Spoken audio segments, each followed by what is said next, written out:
ಬಂಧುಗಳು ನಮಸ್ಕಾರ, ಹೇಗಿದ್ರೆ ನೀವೆಲ್ಲರೂ? ನಾನು ಸುಬ್ರಹ್ಮಣ್ಯ ಎಸ್ ಹಂಡಿಗೆ. ಬಂಧುಗಳ, ಇತ್ತೀಚೆಗೆ ಅತಿ ಹೆಚ್ಚು ಚರ್ಚೆಯಲ್ಲಿರುವಂತಹ ವ್ಯಕ್ತಿ ಅಂದ್ರೆ ಅದು ವಿಜಯ್. ಕಾರಣ ಏನಪ್ಪಾ ಅಂದ್ರೆ 2024ರಲ್ಲಿ ಪಕ್ಷವನ್ನ ಹುಟ್ಟು ಹಾಕ್ತಾರೆ. 2026 ಮೇ ಅನ್ನುವಷ್ಟರಲ್ಲಿ ಅಧಿಕಾರಕ್ಕೆ ಬಂದುಬಿಟ್ಟಿದ್ದಾರೆ.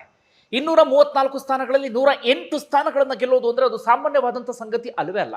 ಸಿನಿಮಾ ನಟ ಎನ್ನುವಂಥ ಕ್ರೇಜು ಯಾವುದೋ ಒಂದು ಅಲೆ, ನಾವು ಈ ರೀತಿಯಾಗಿ ಸುಲಭವಾಗಿ ಚರ್ಚೆಯನ್ನ ಮಾಡಬಹುದು. ಆದ್ರೆ ಈ ಕಾಲಘಟ್ಟದಲ್ಲಿ ಅಷ್ಟು ಸುಲಭ ಅಂತೂ ಅಲ್ಲವೇ ಅಲ್ಲ. ಜನ ನಂಬಿಕೆ ಇಟ್ಟಿದ್ದಾರೆ, ಭರವಸೆ ಇಟ್ಟಿದ್ದಾರೆ. ಇಲ್ಲಿವರೆಗೆ ತಮಿಳುನಾಡಲ್ಲಿ ಬರೀ DMK ADMK ಅಂತಿದ್ವಿ, ಒಂದು ಬದಲಾವಣೆ ಆಗಿದೆ. ನೋಡೋಣ ಏನು ಮಾಡ್ತಾರೆ ಎನ್ನುವಂಥ ರೀತಿಯಲ್ಲಿ ಸದ್ಯ ಸರ್ಕಾರ ರಚನೆಗೆ ಸಂಬಂಧಪಟ್ಟಾಗ ಒಂದಷ್ಟು ಪ್ರಕ್ರಿಯೆಗಳೆಲ್ಲವೂ ಕೂಡ ಆಗ್ತಾ ಇದೆ. ಅದಕ್ಕೆ ಸಂಬಂಧಪಟ್ಟಾಗಿ ಪ್ರತ್ಯೇಕವಾದಂಥ ವಿಡಿಯೋಗಳಲ್ಲಿ ಎಕ್ಸ್ಪ್ಲೇನ್ ಮಾಡಿದ್ದೇನೆ. ಈಗ ಅವರ ವೈಯಕ್ತಿಕ ಬದುಕಿಗೆ ಸಂಬಂಧಪಟ್ಟಾಗ ಒಂದಷ್ಟು ವಿಚಾರವನ್ನು ಗಮನಿಸೋಣ. ಯಾಕಂದ್ರೆ ಸಹಜವಾಗಿ ಒಂದಷ್ಟು ಮಂದಿಗೆ ಕುತೂಹಲ ಇರುತ್ತೆ. ಅವರ ಬದುಕಿನಲ್ಲೂ ಕೂಡ ಸಾಕಷ್ಟು ಏರುಪೇರುಗಳೆಲ್ಲವೂ ಕೂಡ ಇತ್ತು. ಒಂದು, ಹೆಂಡತಿ ಮಕ್ಕಳಿಂದ ದೂರ ಇದ್ದಾರೆ. ವಿಜಯ್ ಅಭೂತಪೂರ್ವವಾದಂಥ ಗೆಲುವನ್ನು ಸಾಧಿಸಿದ್ರು ಕೂಡ ಹೆಂಡತಿ ಮಕ್ಕಳು ಸಾರ್ವಜನಿಕವಾಗಿ ಇಲ್ಲಿವರೆಗೂ ಕೂಡ ವಿಶ್ ಮಾಡಿಲ್ಲ. ಒಮ್ಮೆ ತಂದೆ ತಾಯಿಯ ವಿರುದ್ಧವೇ ಅವರು ಕೋರ್ಟ್ ಮೊರೆ ಹೋಗಿದ್ರು. ತಂದೆಯ ಜೊತೆಗೂ ಕೂಡ ಒಂದಷ್ಟು ವರ್ಷಗಳ ಕಾಲ ಮನಸ್ತಾಪ ಇತ್ತು. ಅದೇನು ಅನ್ನೋದನ್ನ ಗಮನಿಸೋಣ. ಇನ್ನೊಂದು, ಅವರ ಒಂದು ತಲೈವ ಎನ್ನುವಂಥ ಸಿನಿಮಾ ಬಂದಂಥ ಸಂದರ್ಭದಲ್ಲಿ ರಿಲೀಸ್ಗೂ ಕೂಡ ಅವಕಾಶವನ್ನ ಮಾಡಿಕೊಟ್ಟಿರಲಿಲ್ಲ. ಬಹಳ ಹೈಡ್ರಾಮಾಗಳೆಲ್ಲವೂ ಕೂಡ ಆಗಿತ್ತು. ಆ ಸಂದರ್ಭದಲ್ಲಿ ಮುಖ್ಯಮಂತ್ರಿ ಆಗಿದ್ದಂಥ ಜಯಲಲಿತಾ ಅವಕಾಶವನ್ನೇ ಮಾಡಿಕೊಟ್ಟಿರಲಿಲ್ಲ. ಅದೇನು ಅಂತ ಗಮನಿಸೋಣ. ಇನ್ನೊಂದು, ವಿಜಯ ಆಸ್ತಿಗೆ ಸಂಬಂಧಪಟ್ಟಾಗ ಬಹಳ ಚರ್ಚೆ ಆಗ್ತಿರುತ್ತೆ. ಕಾರಣ 600 ಕೋಟಿಗೂ ಅಧಿಕ ಒಡೆಯ. ಯಾವುದು ಕೂಡ ಪುಕ್ಸಟೆ ಬಂದಿಲ್ಲ, ಶ್ರಮ ಹಾಕಿದ್ದಾರೆ. ತಲೆ ಒಡೆದು ಸಂಪಾದನೆ ಮಾಡಿದ್ದಂತೂ ಅಲ್ವೇ ಅಲ್ಲ. ಉತ್ತಮವಾದಂಥ ದುಡಿಮೆ. ಆದರೆ 600 ಕೋಟಿ ಎಂದಾಗ ಸಹಜವಾಗಿ ಎಲ್ಲರ ಕಣ್ಣು ಅರಳೋದಕ್ಕೆ ಶುರುವಾಗುತ್ತೆ. ಇತ್ತೀಚೆಗಂತೂ ಒಂದು ಸಿನಿಮಾಗೆ 250 ಕೋಟಿ ಸಂಭಾವನೆಯನ್ನ ಪಡೆದುಕೊಂಡಿದ್ರಂತೆ. ಅದೊಂದು ವಿಚಾರವನ್ನ ಗಮನಿಸೋಣ. ಅದ್ರ ಜೊತೆಗೆ ಒಂದಷ್ಟು ಬೇರೆ ಬೇರೆ ಕಾಂಟ್ರವರ್ಸಿಗಳೆಲ್ಲವೂ ಕೂಡ ಇತ್ತು. ಅವ್ರ ಮನೆ ಮೇಲೆ IT ರೈಡ್ ಕೂಡ ಆಗಿತ್ತು. ರೋಲ್ಸ್ ರಾಯ್ಸ್ ಕಾರಿಗೆ ಸಂಬಂಧಪಟ್ಟ ಹಾಗೆ ಆಗಾಗ ಪ್ರಸ್ತಾಪ ಆಗ್ತಾನೆ ಇರುತ್ತೆ. ಅದರಲ್ಲಿ ತೆರಿಗೆ ವಿನಾಯಿತಿಯನ್ನು ಕೇಳಿದ್ರು. ಆ ಸಂದರ್ಭದಲ್ಲಿ ಕೋರ್ಟ್ ತರಾಟೆಗೆ ತೆಗೆದುಕೊಂಡಿತ್ತು. ಒಟ್ಟಾರೆ ಒಂದಷ್ಟು ವಿಚಾರಗಳನ್ನ ಗಮನಿಸ್ತಾ ಹೋಗೋಣ. ಒಂದು ವೇಳೆ ನಟ ವಿಜಯ್ ಹುಟ್ಟಿದ್ದು ಚೆನ್ನೈನಲ್ಲಿ, ಸಾಮಾನ್ಯವಾದಂಥ ಕುಟುಂಬದಲ್ಲಿ ಅಲ್ಲ. ಅವರಾಗಲೇ ವೆಲ್ ಸೆಟಲ್ಡ್ ಫ್ಯಾಮಿಲಿ. ಕಾರಣ ಅವರ ತಂದೆ ಚಂದ್ರಶೇಖರ್ ಅಂತ ಹೇಳಿ ಅವರು ಆ ಸಂದರ್ಭದಲ್ಲಿ ನಿರ್ದೇಶಕರಾಗಿ ಸಾಕಷ್ಟು ಖ್ಯಾತಿಯನ್ನ ಪಡೆದುಕೊಂಡಿದ್ರು. ಹಾಗೆ ಅವರ ತಾಯಿ ಶೋಭಾ ಅಂತ ಹೇಳಿ ಅವರು ಹಿನ್ನೆಲೆ ಗಾಯಕಿಯಾಗಿಯೂ ಕೂಡ ಪ್ರಸಿದ್ಧರಾಗಿದ್ರು. ಅವರ ತಂದೆ ಸಾಕಷ್ಟು ಸಿನಿಮಾಗಳಿಗೆ ಅಷ್ಟೊತ್ತಿಗಾಗಲೇ ಕೆಲಸವನ್ನ ಮಾಡಿ ಆಗಿತ್ತು. ಒಂದಷ್ಟು ಕನ್ನಡ ಸಿನಿಮಾಗಳಿಗೂ ಕೂಡ ಅವರು ಕೆಲಸವನ್ನ ಮಾಡಿದ್ರು. ನ್ಯಾಯ ಎಲ್ಲಿದೆ, ಗೆದ್ದ ಮಗ, ಹಸಿದ ಹೆಬ್ಬುಲಿ, ಗೆಲುವು ನನ್ನದೇ, ಸಿಂಹ ಗರ್ಜನೆ, ಈ ಎಲ್ಲ ಸಿನಿಮಾಗಳಿಗೂ ಕೂಡ ಆಕ್ಷನ್ ಕಟ್ ಹೇಳದಂತವ್ರು ಚಂದ್ರಶೇಖರ್. ತುಂಬಾ ಜನರಿಗೆ ಈ ವಿಚಾರ ಗೊತ್ತಿಲ್ಲ.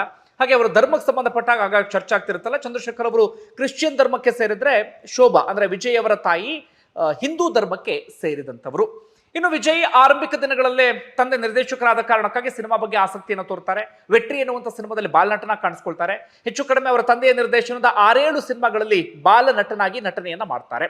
1992ರ ಸಂದರ್ಭದಲ್ಲಿ ಅವರು ಸಿನಿಮಾ ಇಂಡಸ್ಟ್ರಿಗೆ ಹೀರೋ ಆಗಿ ಎಂಟ್ರಿ ಕೊಡ್ತಾರೆ. ಮೊದಲ ಸಿನಿಮಾ ನಾಳೆ ತೀರ್ಪು ಎನ್ನುವಂಥ ಸಿನಿಮಾ ಅವರ ತಂದೆ ನಿರ್ದೇಶನ ಮಾಡಿದ್ದು, ಅವರ ತಾಯಿ ಚಿತ್ರಕಥೆಯನ್ನು ಬರೆದು ನಿರ್ಮಾಣ ಮಾಡಿದಂಥ ಸಿನಿಮಾ. ಆದರೆ ಆ ಸಿನಿಮಾ ಹೇಳಿಕೊಳ್ಳುವಂಥ ಯಶಸ್ಸಂತಲ್ಲ, ಕಂಪ್ಲೀಟ್ ಅದು ಅಂದ್ರೆ ಫ್ಲಾಪ್ ಅಥವಾ ಬಿದ್ದು ಹೋಗ್ಬಿಡ್ತು ಆ ಸಿನಿಮಾ. ಆಗ ವಿಪರೀತ ಟೀಕೆಯನ್ನ ವಿಜಯ್ ಫೇಸ್ ಮಾಡಿದ್ರು. ಅಂದ್ರೆ ಈ ನಟನನ್ನ ನೋಡೋದಕ್ಕೂ ಕೂಡ ಆಗೋದಿಲ್ಲ. ನಾವು ದುಡ್ಡು ಕೊಟ್ಟು ಈ ಮುಖವನ್ನ ನೋಡೋದಕ್ಕೆ ಬರಬೇಕಾ?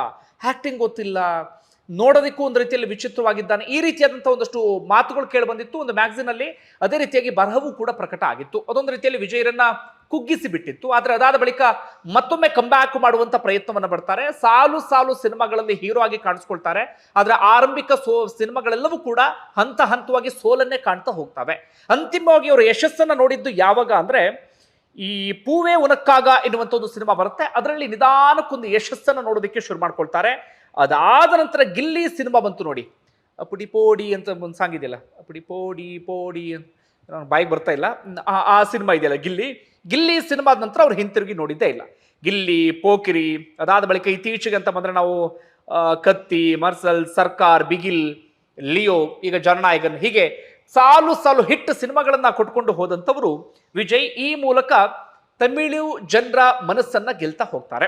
ಅವ್ರು ಯಾವ ರೀತಿಯಾಗಿ ಸಿನಿಮಾ ಇಂಡಸ್ಟ್ರಿಯಲ್ಲಿ ಜನರ ಮನಸ್ಸನ್ನ ಗೆದ್ರು ಅಂದ್ರೆ, ಆರಂಭದಲ್ಲಿ ರೊಮ್ಯಾಂಟಿಕ್ ಹೀರೋ ಆಗಿ ಗುರುತಿಸ್ಕೊಳ್ತಾರೆ. ಬರ್ತಾ ಬರ್ತಾ ಮಾಸ್ ಹೀರೋ ಆಗಿ ಕಾಣಿಸ್ಕೊಳ್ತಾರೆ. ಅವೆಲ್ಲವೂ ಕೂಡ ಒಂದು ರೀತಿಯಲ್ಲಿ ನಾರ್ಮಲ್ ಎನ್ನುವ ರೀತಿಯಲ್ಲಿ ಇರುತ್ತೆ. ಆದ್ರೆ ಬರ್ತಾ ಬರ್ತಾ ಏನ್ ಮಾಡ್ಬಿಡ್ತಾರೆ ಅಂದ್ರೆ ಈ ಜನರ ಸಮಸ್ಯೆಗಳನ್ನ ಬಿಂಬಿಸುವಂತ ಸಿನಿಮಾ ಮಾಡೋದಕ್ಕೆ ಶುರು ಮಾಡ್ಕೊಳ್ತಾರೆ. ಉದಾಹರಣೆಗೆ ಕತ್ತಿ ಸಿನಿಮಾ, ಈ ಮರ್ಸಲ್ಲು, ಅಥವಾ ಹೀಗೆ ಒಂದಷ್ಟು ಸಿನಿಮಾಗಳೆಲ್ಲವೂ ಕೂಡ ಬರುತ್ತೆ. ತೆರೀಲು ಕೂಡ ಒಂದು ಸಣ್ಣದಾಗ ಅಂಥದ್ದೆಲ್ಲವೂ ಕೂಡ ಇರುತ್ತೆ. ಆ ಸಿನಿಮಾಗಳು ವಿಜಯ್ ದಳಪತಿ ಪಟ್ಟವನ್ನ ಕಟ್ಟಿಕೊಳ್ಳೋದಿಕ್ಕೆ ಅವಕಾಶವನ್ನ ಮಾಡಿಕೊಡ್ತಾವೆ.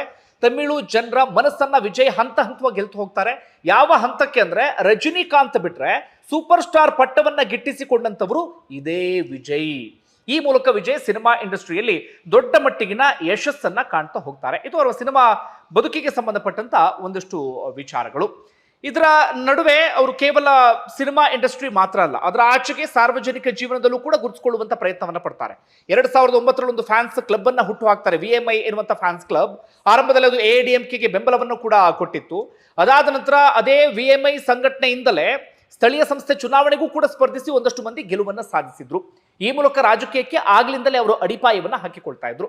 ಇದರ ನಡುವೆ ಸಿನಿಮಾಗೆ ಸಂಬಂಧಪಟ್ಟಂತ ಒಂದು ಕಾಂಟ್ರವರ್ಸಿ ಏನಪ್ಪಾ ಅಂದ್ರೆ, ಒಂದು ಸಿನಿಮಾ ತಲೈವಾ ಎನ್ನುವಂತಹ ಸಿನಿಮಾ, ಅದರಲ್ಲಿ ಟೈಮ್ ಟು ಲೀಡ್ ಎನ್ನುವ ಒಂದು ಅಡಿಬರಹ ಇರುತ್ತೆ. ಅದರ ಸಿನಿಮಾ ರಿಲೀಸ್ಗೆ ಅವಕಾಶ ಸಿಗೋದಿಲ್ಲ. ಬೇರೆ ಕಡೆ ಎಲ್ಲ ರಿಲೀಸ್ ಆಗುತ್ತೆ, ತಮಿಳುನಾಡಲ್ಲಿ 2 ವಾರಗಳ ನಂತರ ರಿಲೀಸ್ ಆಗುತ್ತೆ. ಕಾರಣ ಏನಪ್ಪಾ ಅಂದ್ರೆ ಟೈಮ್ ಟು ಲೀಡ್ ಅಂತ ಇರುತ್ತಲ್ಲ, ಇದನ್ನ ಅಲ್ಲಿನ ರಾಜಕೀಯ ಪಕ್ಷಗಳಿಗೆ ಸಹಿಸಿಕೊಳ್ಳೋಕ್ಕಾಗಲ್ಲ. ವಿಶೇಷವಾಗಿ ಮುಖ್ಯಮಂತ್ರಿ ಆಗಿರುವಂತಹ ಜಯಲಲಿತಾ ಅವರಿಗೆ ವಿಜಯ್ ಟೈಮ್ ಟು ಲೀಡ್ ಅಂತ ಹೇಳೋದಂದ್ರೆ ಏನು ಅಂತ ಎನ್ನುವ ಕಾರಣಕ್ಕಾಗಿ ಹೀಗಾಗಿ ರಿಲೀಸ್ಗೆ ಅವಕಾಶವನ್ನೇ ಮಾಡಿಕೊಟ್ಟಿರಲಿಲ್ಲ. ನೋಡಿ ಅಲ್ಲಿನ ರಾಜಕಾರಣ ಹೇಗೆ ಅಂತ ಹೇಳಿ. ಅಂತಿಮವಾಗಿ ಆ ಟೈಮ್ ಟು ಲೀಡ್ ಎನ್ನುವಂತ ಅದನ್ನು ಕೆಳಗಡೆ ಅಡಿಬರಹವನ್ನು ತೆಗೆದ ನಂತರ ಸಿನಿಮಾ ರಿಲೀಸ್ಗೆ ಅವಕಾಶವನ್ನು ಮಾಡಿಕೊಡ್ತಾರೆ. ಇದು ತಮಿಳುನಾಡಿನ ರಾಜಕಾರಣ. ಅಷ್ಟರ ಮಟ್ಟಿಗೆ ಅಲ್ಲಿ ಒಂದಷ್ಟು ಮಂದಿಗೆ ಹಿಂಸೆ ಕೊಡೋದು ಅಂಥದ್ದೆಲ್ಲವೂ ಕೂಡ ಹಿಂದಿನಿಂದಲೂ ಕೂಡ ನಡ್ಕೊಂಡು ಬಂದಿದ್ದು ಬಿಡಿ. ಒಟ್ಟಾರೆಯಾಗಿ ಆ ಸಿನಿಮಾದಲ್ಲಿ ಆದಂಥ ಕಾಂಟ್ರವರ್ಸಿಯೇ ವಿಜಯ್ ಗಟ್ಟಿಯಾಗಿ ರಾಜಕಾರಣದ ಕಡೆಗೆ ಮನಸ್ಸನ್ನ ಮಾಡೋದಕ್ಕೆ ಕಾರಣ ಆಯಿತು ಎನ್ನುವಂತ ಒಂದಷ್ಟು ಮಾತುಗಳು ಕೂಡ ಇದೆ ಬಿಡಿ. ಒಟ್ಟಾರೆಯಾಗಿ ಇಷ್ಟು ಅವರು ಇದಕ್ಕೆ ವಿಚಾರಕ್ಕೆ ಸಂಬಂಧಪಟ್ಟಂಗಾಗಿತ್ತ.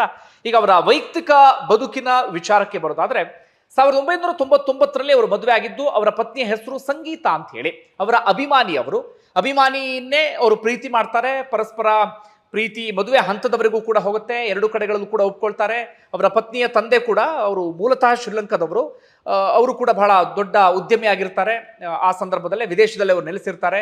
ಉದ್ಯಮದಲ್ಲಿ ಬಹಳ ದೊಡ್ಡ ಮಟ್ಟಿಗೆ ಹೆಸರು ಮಾಡಿರ್ತಾರೆ. ಇಬ್ರು ಕೂಡ ಅಂತಿಮವಾಗಿ ಮದುವೆ ಆಗ್ತಾರೆ. ಸುಖವಾದಂಥ ಜೀವನ, ಯಾವುದೇ ರೀತಿಯಲ್ಲೂ ಕೂಡ ಸಮಸ್ಯೆ ಇರೋದಿಲ್ಲ. ಆದರೆ ಇತ್ತೀಚೆಗೆ ಡಿವೋರ್ಸ್ಗೆ ಸಂಬಂಧಪಟ್ಟ ಒಂದಷ್ಟು ವದಂತಿಗಳೆಲ್ಲವೂ ಕೂಡ ಕೇಳಿ ಬರ್ತಿರುತ್ತೆ. ಅಂತಿಮವಾಗಿ ಈ ಚುನಾವಣಾ ಪ್ರಚಾರದ ಸಂದರ್ಭದಲ್ಲಿ ಅವರ ಪತ್ನಿ ಡಿವೋರ್ಸ್ಗೆ ಅರ್ಜಿಯನ್ನು ಸಲ್ಲಿಸ್ತಾರೆ.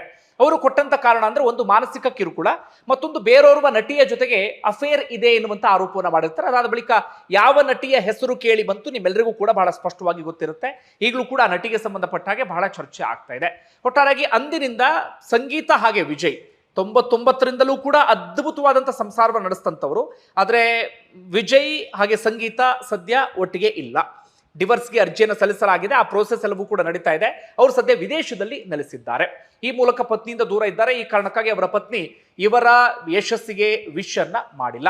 ಇನ್ನು ಅವರ ಮಗನ ವಿಚಾರಕ್ಕೆ ಬರೋದಾದ್ರೆ, ಮಗನ ಹೆಸರು ಜೇಸನ್ ಸಂಜಯ್ ಅಂತ ಹೇಳಿ. ವಯಸ್ಸು 25. ಸದ್ಯ ನಿರ್ದೇಶನದ ಕಡೆಗೆ ಗಮನವನ್ನ ಕೊಡ್ತಿದ್ದಾರೆ. ಒಂದು ಸಿನಿಮಾ ರಿಲೀಸ್ ಆಗ್ಲಿಕ್ಕೂ ಕೂಡ ಬಾಕಿ ಇದೆ. ಅವರು ಕೂಡ ತಾಯಿಯ ಜೊತೆಗೆ ವಿದೇಶದಲ್ಲಿ ನೆಲೆಸಿದ್ದಾರಂತೆ. ಸಿನಿಮಾ ಕೆಲಸ ಇದ್ದಾಗ ಮಾತ್ರ ತಮಿಳುನಾಡಿಗೆ ಬರ್ತಾರಂತೆ. ಹಾಗೆ ಅವರ ಮಗಳು ದಿವ್ಯಾ ಸಾಶಾ ಅಂತ ಹೇಳಿ 20 ವರ್ಷ, ಬ್ಯಾಡ್ಮಿಂಟನ್ ಕೂಡ ಆಡ್ತಾರೆ. ಕ್ರೀಡೆ ಕಡೆಗೆ ವಿಪರೀತ ಆಸಕ್ತಿ ಇದೆ. ಸಿನಿಮಾ ಕಡೆಗೆ ಹೆಚ್ಚು ಗಮನವನ್ನ ಕೊಟ್ಟಿಲ್ಲ. ಅವರು ಕೂಡ ವಿದೇಶದಲ್ಲಿ ನೆಲೆಸಿದ್ದಾರೆ. ಈಗ ಮಗ ಮತ್ತು ಮಗಳು ಕೂಡ ವಿಜಯಿಂದ ಅಂತರವನ್ನ ಕಾಯ್ದುಕೊಂಡಿದ್ದಾರೆ ಎನ್ನುವಂತ ಒಂದಷ್ಟು ವರದಿ ಇದೆ. ಆ ಕಾರಣಕ್ಕಾಗಿ ಅವರ ಮಗ ಸೋಷಿಯಲ್ ಮೀಡಿಯಾದಲ್ಲಿ ತುಂಬಾನೇ ಆಕ್ಟಿವ್ ಆಗಿದ್ರು ಕೂಡ ಅಪ್ಪನ ಯಶಸ್ಸಿಗೆ ಯಾವುದೇ ರೀತಿಯಲ್ಲೂ ಕೂಡ ವಿಶ್ ಮಾಡಿಲ್ಲ. ಇದು ಮಕ್ಕಳ ವಿಚಾರ. ಆದರೆ ಇನ್ನು ಅಪ್ಪ ಅಮ್ಮನ ವಿರುದ್ಧ ಕೋರ್ಟ್ ಮೊರೆ ಹೋಗಿದ್ರು. ಯಾವ ಕಾರಣಕ್ಕಾಗಿ ಅಂತ, ಅವರ ತಂದೆ ಚಂದ್ರಶೇಖರ್ ಸ್ವಲ್ಪ ವರ್ಷಗಳ ಹಿಂದೆ ಏನ್ ಮಾಡ್ತಾರೆ ಅಂದ್ರೆ, ಅವರ VMI ಎನ್ನುವಂತ ಒಂದು ಫ್ಯಾನ್ಸ್ ಕ್ಲಬ್ ಇತ್ತಲ್ಲ, ಅದನ್ನೇ ಈ ರಾಜಕೀಯ ಪಕ್ಷವಾಗಿ ರಿಜಿಸ್ಟರ್ ಮಾಡುವಂತ ಪ್ರಯತ್ನವನ್ನ ಅವರ ತಂದೆ ಮಾಡಿಬಿಡ್ತಾರೆ. ತಂದೆ ತಾಯಿ ಇಬ್ರು ಕೂಡ ಸೇರ್ಕೊಂಡು, ಹಾಗೆ ಒಂದಷ್ಟು ಮಂದಿ ಸೇರಿ ರಾಜಕೀಯ ಪಕ್ಷವಾಗಿ ಅದನ್ನು ರಿಜಿಸ್ಟರ್ ಮಾಡುವಂತ ಪ್ರಯತ್ನವನ್ನ ಪಡ್ತಾರೆ. ಆಗಿನಿಂದಲೇ ಅವ್ರ ತಂದೆಗೆ ರಾಜಕೀಯದ ಬಗ್ಗೆ ವಿಪರೀತವಾದಂತ ಆಸಕ್ತಿ. ಆದ್ರೆ ವಿಜಯ್ ಇದಕ್ಕೆ ವಿರೋಧವನ್ನ ವ್ಯಕ್ತಪಡಿಸ್ತಾರೆ. ಬೇಡ, ನಾನು ನೀಟಾಗಿ ಒಂದು ಪ್ಲಾನ್ ಮಾಡ್ಕೊಂಡು ಬರಬೇಕು, ನಾವು ಬೇಕಾಬಿಟ್ಟಿಯಾಗಿ ಹಂಗೆಲ್ಲ ಮಾಡೋದಕ್ಕೆ ಸಾಧ್ಯ ಆಗುದಿಲ್ಲ ಎನ್ನುವ ರೀತಿಯಲ್ಲಿ. ಆದ್ರೆ ಅವ್ರ ತಂದೆ ಕೇಳೋದಿಲ್ಲ. ತಂದೆಗೆ ವಿಪರೀತವಾದಂತ ಆಸಕ್ತಿ ಇರುತ್ತೆ, ಈಗಲೇ ಏನಾದ್ರು ಮಾಡಬೇಕು ಅಂತ. ಅವ್ರು ಕಳೆದ ಚುನಾವಣೆಯ ಕಡೆಗೆ ಗಮನವನ್ನ ಕೊಟ್ಟಿರ್ತಾರೆ ಅವರ ತಂದೆ. ಆದ್ರೆ ವಿಜಯ್ ಯಾವಾಗ ತನ್ನ ತಂದೆ ಮಾತನ್ನ ಕೇಳಲಿಲ್ವೋ, ಹೀಗಾಗಿ ಅವರು ತಂದೆ ತಾಯಿ ವಿರುದ್ಧ ಅನಿವಾರ್ಯವಾಗಿ ಕೋರ್ಟ್ ಮೊರೆ ಹೋಗುವಂತ ಪರಿಸ್ಥಿತಿ ಎದುರಾಗ್ಬಿಡುತ್ತೆ. ನನ್ನ ಹೆಸರನ್ನ ನನ್ನ ತಂದೆ ತಾಯಿ ಆಗ್ಲಿ ಅಥವಾ ಅಭಿಮಾನಿಗಳಾಗ್ಲಿ ಅಥವಾ ಇನ್ಯಾರೇ ಆಗ್ಲಿ ಬಳಸಿಕೊಂಡು ರಾಜಕೀಯವನ್ನ ಮಾಡಬಾರ್ದು ಎನ್ನುವ ರೀತಿಯಲ್ಲಿ. ಅದರಲ್ಲಿ ವಿಜಯ್ಗೆ ಗೆಲುವು ಕೂಡ ಆಗುತ್ತೆ. ಅದಾದ ಬಳಿಕ ತಂದೆ ಮಗನ ನಡುವೆ ಮನಸ್ತಾಪ ಇರುತ್ತೆ ಒಂದಷ್ಟು ವರ್ಷಗಳ ಕಾಲ. ಆದ್ರೆ ಇತ್ತೀಚೆಗೆ ಚೆನ್ನಾಗಿದ್ದಾರೆ, ಮತ್ತೆ ನಾರ್ಮಲ್ ಎನ್ನುವ ರೀತಿಯಲ್ಲಿ ಅವರೆಲ್ಲರೂ ಕೂಡ ಆಗಿದ್ದಾರೆ. ಈ ವಿಚಾರವೂ ಕೂಡ ಆ ಸಂದರ್ಭದಲ್ಲಿ ಬಹಳ ಚರ್ಚೆ ಆಗಿತ್ತು. ಇನ್ನೊಂದಂದ್ರೆ ಅವರ ಆಸ್ತಿಗೆ ಸಂಬಂಧಪಟ್ಟಂತ ವಿಚಾರ. ನಾನು ಆಗಲೇ ಹೇಳಿದಾಗ ಇತ್ತೀಚೆಗೆ ಅವರೇ ಘೋಷಣೆ ಮಾಡಿಕೊಂಡಿರೋ ಪ್ರಕಾರ 624 ಕೋಟಿಯ ಒಡೆಯ. ಅಂದ್ರೆ ನಾನು ಆಗ್ಲೇ ಹೇಳಿದ್ನಲ್ಲ, ಯಾವುದು ಕೂಡ ಪುಕ್ಸಟೆ ಬಂದಿಲ್ಲ, ಬಹಳ ಶ್ರಮವನ್ನ ಹಾಕಿದ್ದಾರೆ.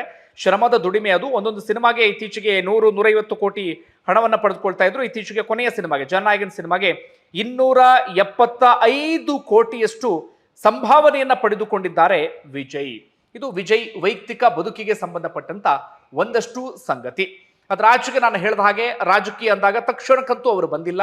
2009ರಿಂದಲೇ ನೀಟಾಗಿ ಪ್ಲಾನ್ ಅನ್ನ ಮಾಡ್ಕೊಂಡು ಬರ್ತಾ ಇದ್ರು. ಸಿನಿಮಾ ಮೂಲಕವೂ ಕೂಡ ಜನರಿಗೆ ಒಂದಷ್ಟು ಸಂದೇಶವನ್ನ ಸಾರಿ ನಾಯಕನಾಗುವಂತ ಪ್ರಯತ್ನವನ್ನ ಪಟ್ಟಿದ್ರು. ಉದಾಹರಣೆಗೆ ಮರ್ಸಲ್ ಸಿನಿಮಾದಲ್ಲಿ ಒಂದು ಸಮಸ್ಯೆಯನ್ನ ಬಿಂಬಿಸಿದ್ರೆ, ಕತ್ತಿ ಸಿನಿಮಾದಲ್ಲಿ ರೈತರ ಸಮಸ್ಯೆಯನ್ನ ಬಿಂಬಿಸೋದು, ಈ ರೀತಿಯಾಗಿ ಆ ಎಲ್ಲ ಪ್ರಯತ್ನವನ್ನು ಕೂಡ ಹಂತವಾಗಿ ಮಾಡ್ತಾ ಅಂತಿಮವಾಗಿ ರಾಜಕೀಯ ಪಕ್ಷವನ್ನ ಘೋಷಣೆ ಮಾಡಿದ್ರು. ಆ ಕಾರಣಕ್ಕಾಗಿ ವಿಜಯ್ಗೆ ಯಶಸ್ಸು ಸಿಕ್ತು. ನಾವು ಅಂದ್ಕೊಳ್ತೀವಿ ದಿಢೀರ್ ಸಿಕ್ಕಂತ ಯಶಸ್ಸು ಅಂತ ಹೇಳಿ. ದಿಢೀರ್ ಅಂತ ಸಿಕ್ಕಂತ ಯಶಸ್ಸಂತೂ ಅಲ್ಲವೇ ಅಲ್ಲ. ಅದಕ್ಕೆ ಸಾಕಷ್ಟು ಶ್ರಮವನ್ನು ಹಾಕಿದ್ದಾರೆ. ಆ ಕಾರಣಕ್ಕಾಗಿ ಇವತ್ತು ಮುಖ್ಯಮಂತ್ರಿ ಪದವಿವರೆಗೆ ಹೋಗೋದಿಕ್ಕೆ ಸಾಧ್ಯ ಆಗಿದೆ. ನಿಮ್ಗೆ ಏನಿಸ್ತಾ ಕಮೆಂಟ್ ಮಾಡಿ. ಧನ್ಯವಾದ.